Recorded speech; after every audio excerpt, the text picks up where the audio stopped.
Selamat berjumpa dalam Suara Pertobatan. Firman Tuhan hari ini disampaikan oleh Bapak Pendeta Remedi Terangin Angin MD. Selamat mendengarkan.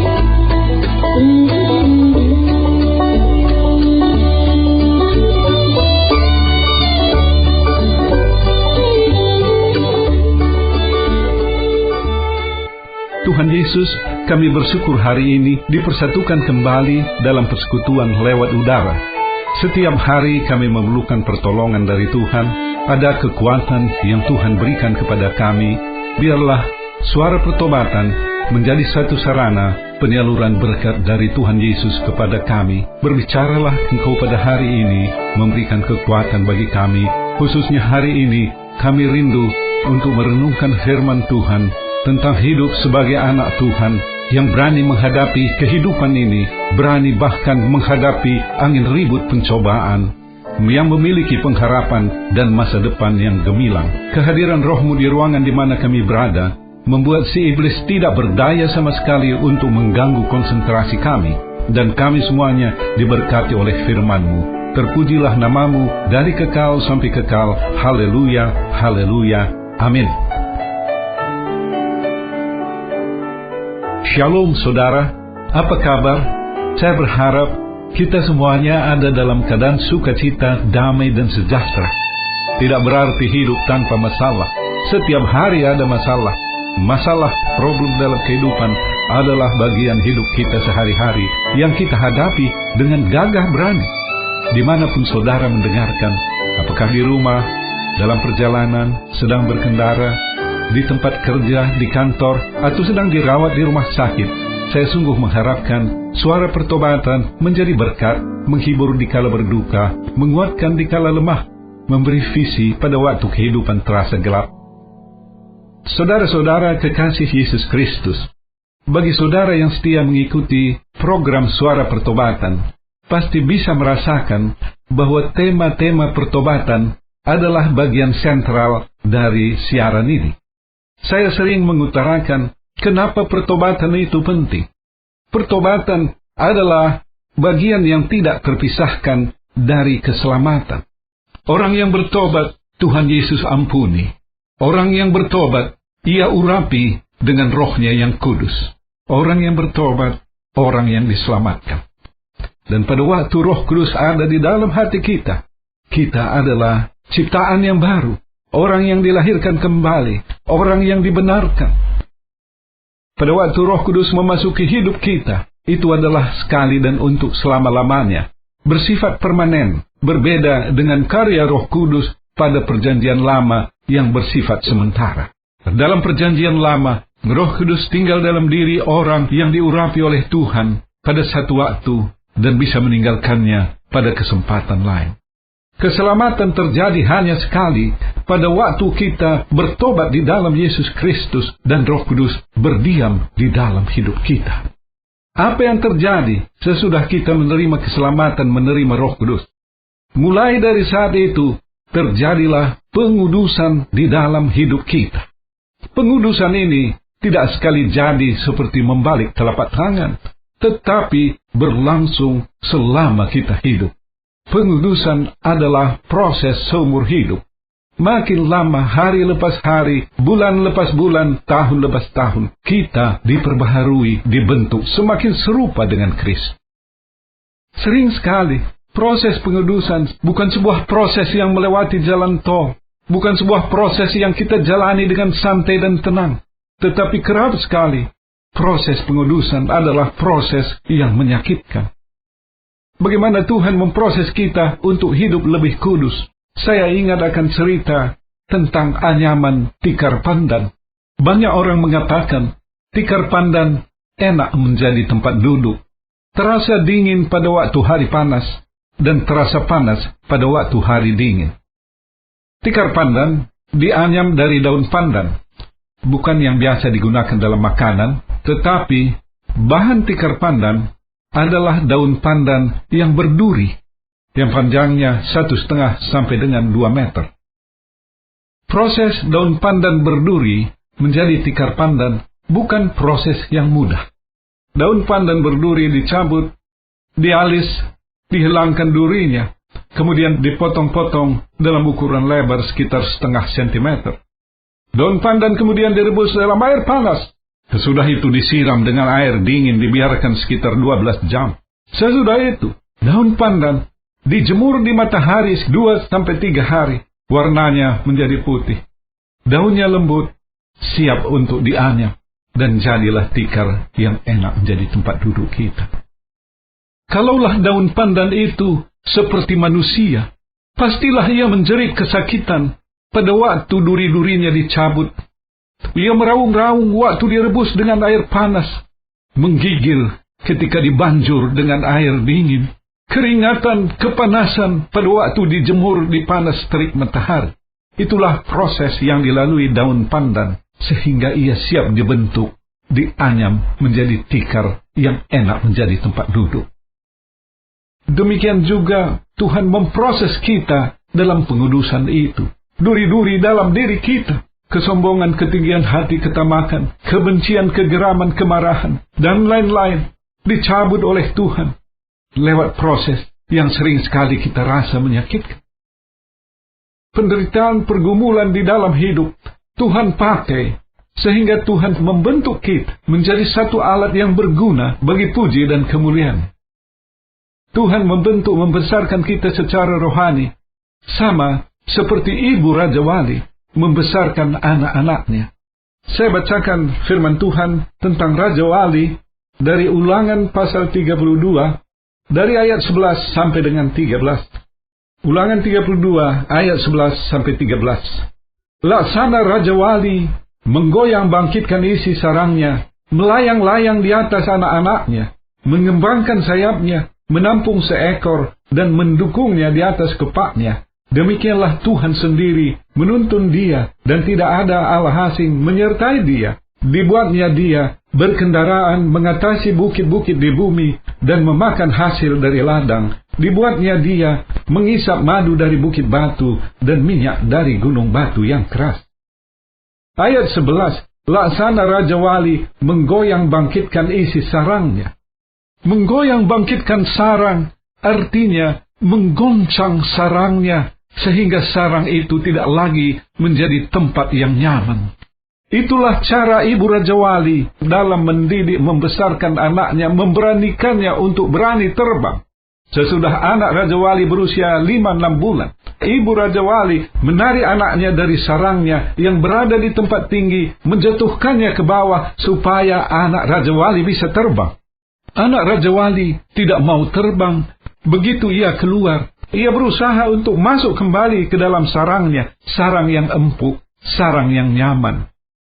Ibu Raja Wali kemudian mengambil bulu-bulu dari sarang Raja Wali yang membuatnya empuk. Ia buang bulu-bulu itu keluar sehingga yang tinggal duri-durinya. Apabila anak Raja Wali mencoba masuk sarang, maka ia dapati sarang itu tidak lagi menjadi tempat nyaman, tetapi berduri menggores tubuhnya. Ia terpaksa kemudian belajar untuk terbang. Ia takut, ia menjerit pada waktu ia terbang seperti mau jatuh ke tanah. Ibu Raja Wali mengepakkan sayapnya, ia menatang anak Raja Wali. Dan begitulah prosesnya sampai anak Raja Wali bisa terbang dengan kemampuannya sendiri. Ibu Raja Wali menarik anaknya dari zona nyaman, supaya anaknya itu bisa terbang dengan kekuatannya sendiri. Dalam proses pengudusan, Tuhan menarik kita dari zona kenyamanan hingga kita memasuki dunia yang penuh tantangan, kesukaran, penderitaan, dan pergumulan. Lewat semua itu, Tuhan membentuk kita, Tuhan memproses kita. Saudara yang dikasihi Yesus Kristus, saya pelajari tokoh-tokoh Alkitab dibentuk oleh Tuhan seperti burung Raja Wali. Mereka semua ditarik oleh Tuhan meninggalkan zona kenyamanannya. Abraham dipanggil oleh Tuhan meninggalkan zona nyaman di tanah Haran untuk kemudian memasuki hutan belukar dan padang gurun, berangkat ke negeri yang ia tidak tahu dan hanya bersandar pada iman kepada Tuhan. Yusuf ditarik oleh Tuhan dari zona kenyamanannya di tanah Kanaan sebagai anak emas, anak kesayangan Yakub. Ia menjadi budak di tanah Mesir, di rumah Potifar, dimasukkan ke dalam penjara sebelum akhirnya ditinggikan oleh Tuhan menjadi Perdana Menteri Kerajaan Mesir. Paulus ditarik oleh Tuhan dari zona kenyamanan sebagai seorang pemuda, pemimpin aktivis kaum Farisi, menjadi seorang penginjil, mengalami kapal karam kekurangan makan, dimasukkan ke penjara, berkali-kali dicambuk. Itu adalah cara Tuhan untuk membentuk anak-anaknya. Saudara-saudara kekasih Yesus Kristus, saya tidak tahu apa pergumulan saudara pada waktu ini, tetapi saya bisa golongkan atas dua jenis.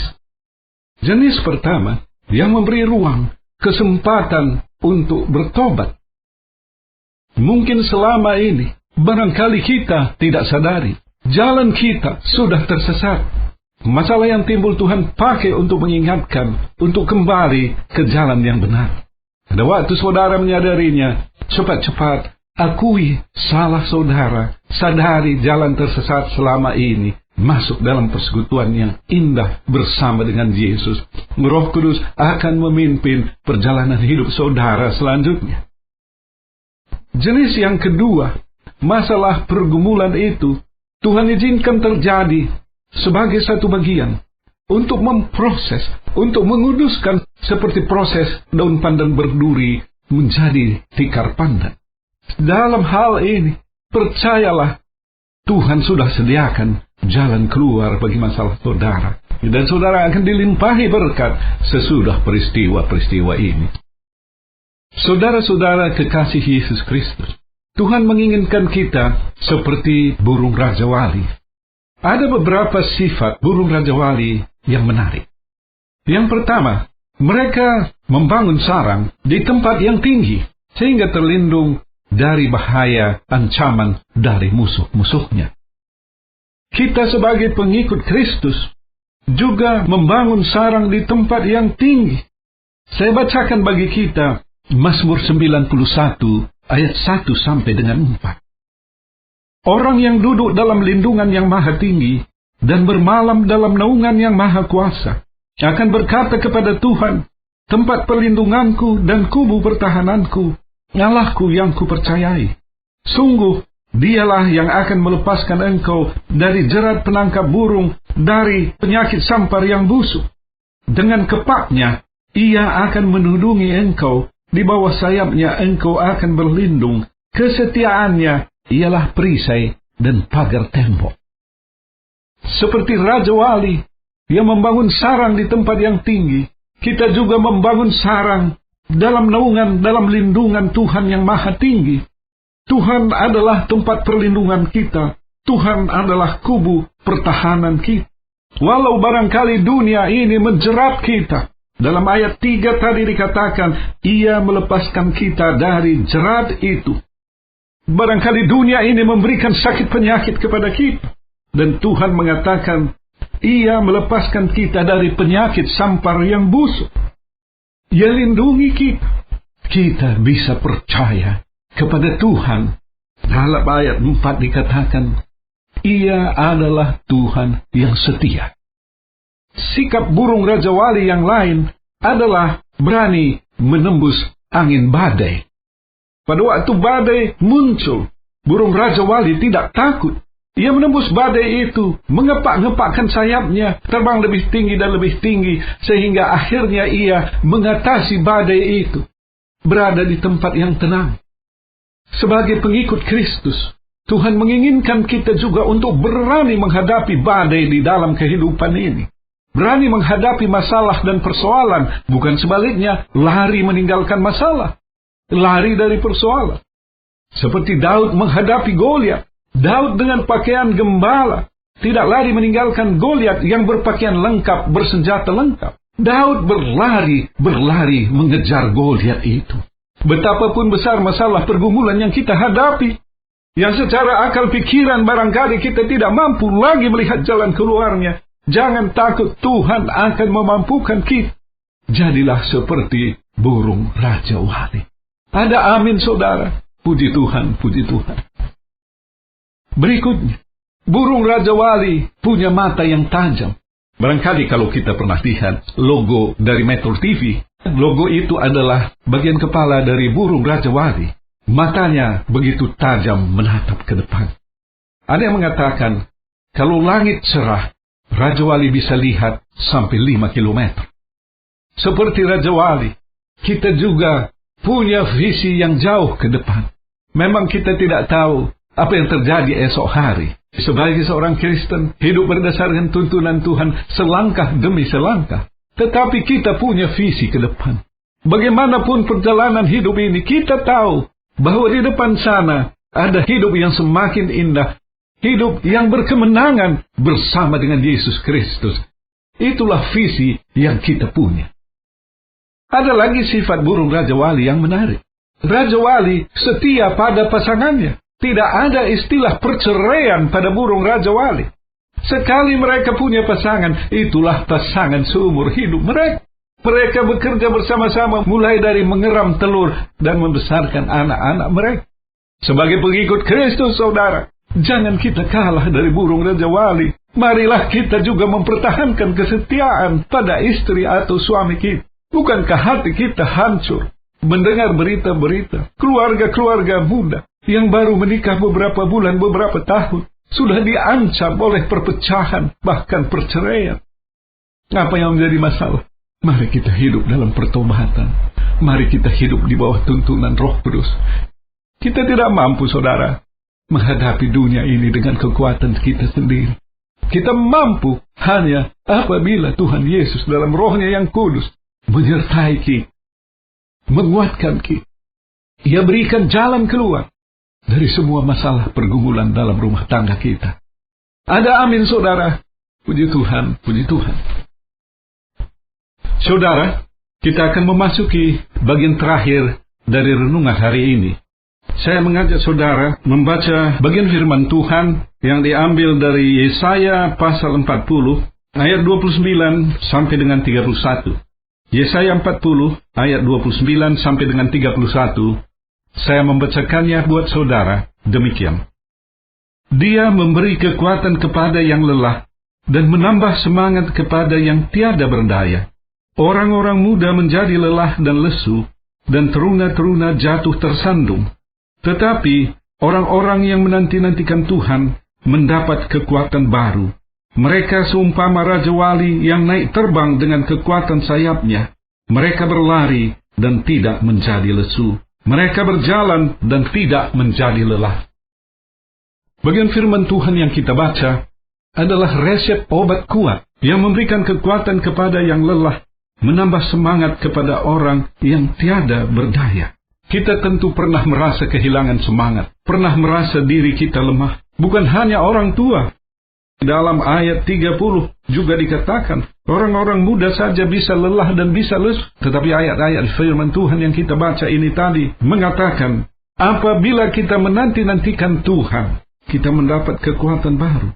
Menanti-nantikan Tuhan berarti berpengharapan kepada Tuhan. Pada waktu kita punya persoalan, kita menanti-nantikan Tuhan memberi solusi. Pada waktu kita sakit, kita minta Tuhan memberkati obat dan perawatan yang kita terima. Pada waktu kita tidak tahu apa yang harus kita lakukan, kita menanti-nantikan petunjuk yang datang daripada Tuhan. Menanti-nantikan Tuhan berarti berpengharapan kepada Tuhan, berarti punya iman di dalam Tuhan. Apakah kita bisa menantikan? Apakah kita bisa berpengharapan? Apakah kita bisa beriman kepada Tuhan? Saya berpendapat, bahkan berkeyakinan, sebagai manusia, betapa indahnya himbauan ini. Betapapun hati kita termotivasi untuk melakukannya, tetapi kita tidak mampu. Inilah hal yang saya rindu untuk mengatakan berulang-ulang di dalam suara pertobatan. Kehendak baik, keinginan, tidak akan membawa kita betul-betul hidup di dalam Tuhan. Hanya ada satu kunci agar kita bisa menantikan, berpengharapan, beriman kepada Tuhan. Sungguh-sungguh bertobat di dalam Yesus Kristus. Pada saat kita melihat, menyadari, menyesali dengan sungguh-sungguh perbuatan kita yang tercela, jalan kita tersesat selama ini, dan kita minta ampun dengan sungguh-sungguh, tidak akan ulangi lagi kesalahan yang sama. Komitmen kita yang kuat. Maka pada waktu itu, Yesus mengurapi kita dengan Roh-Nya yang kudus, diam di dalam hati kita. Roh Kudus, diam di dalam hati kita. Untuk seterusnya, untuk selamanya secara permanen. Dan apabila hati kita sudah didiami oleh Roh Kudus, maka Roh Kudus akan berkarya terus untuk menguduskan hidup kita. Pada waktu Roh Kudus ada di dalam hati kita, hidup kita diperbaharui secara keseluruhan. Kita betul-betul merasakan kedekatan hubungan dengan Tuhan. Kita betul-betul bisa menantikan pertolongan dari Tuhan. Kita betul-betul bisa berpengharapan kepada Tuhan. Kita bisa betul-betul punya iman yang sungguh terhadap Tuhan. Kehidupan yang diperbaharui. Kehidupan seperti burung Raja Wali. Kehidupan yang berkemenangan. Hidup kita tidak lagi hanya untuk diri kita sendiri. Hidup kita menjadi berkat bagi keluarga kita, bagi masyarakat kita, lingkungan di mana kita berada. Tuhan Yesus memberkati kita semuanya berlimpah-limpah. Tuhan Yesus, kami bersyukur hari ini kami boleh belajar untuk bisa menjadi seperti burung Raja Wali, memiliki sifat dan sikap yang menyenangkan hati Tuhan, membuat kami mampu mengalahkan angin ribut pencobaan di dalam kehidupan ini. Pada saat ini, bagi saudara-saudara yang dijamah oleh firman Tuhan, yang dijamah oleh Roh Kudus, yang tergetar hatinya, disadarkan akan dosa-dosa masa lalu, jalan tersesat selama ini. Saudara merindukan kehidupan sukacita damai sejahtera yang tiada diperoleh selama ini. Ikuti saya mengucapkan sebuah doa sederhana. Tuhan Yesus, firman-Mu, jamahan Roh-Mu, menyadarkan aku akan dosa-dosa aku selama ini. Kusadari semua itu. Ampuni aku. Biarlah Tuhan pimpin perjalanan hidupku ke depan ini. Haleluya, haleluya, amin.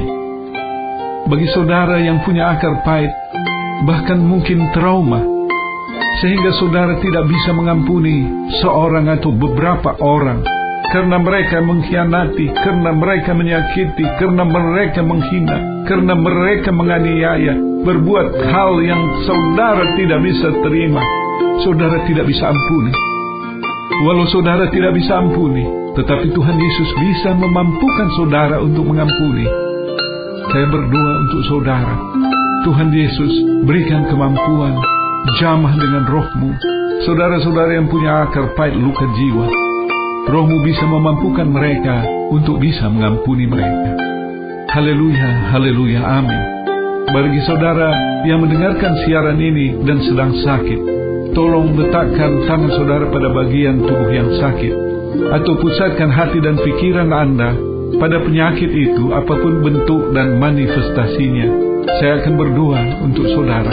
Tuhan Yesus, seturut dengan firman-Mu, pada waktu Injil diberitakan, ada kuasa mujizat penyembuhan. Engkaulah yang sembuhkan saudara-saudara yang sedang sakit, yang sedang mendengarkan siaran ini. Akhirnya saya berdoa untuk semua pendengar, berkati rumah tangga kehidupan, pekerjaan usaha, studi mereka. Sama-sama kami bisa merasakan betapa besar berkat yang Engkau limpahkan bagi kami semuanya. Terpujilah nama-Mu dari kekal sampai kekal. Haleluya, haleluya, amin.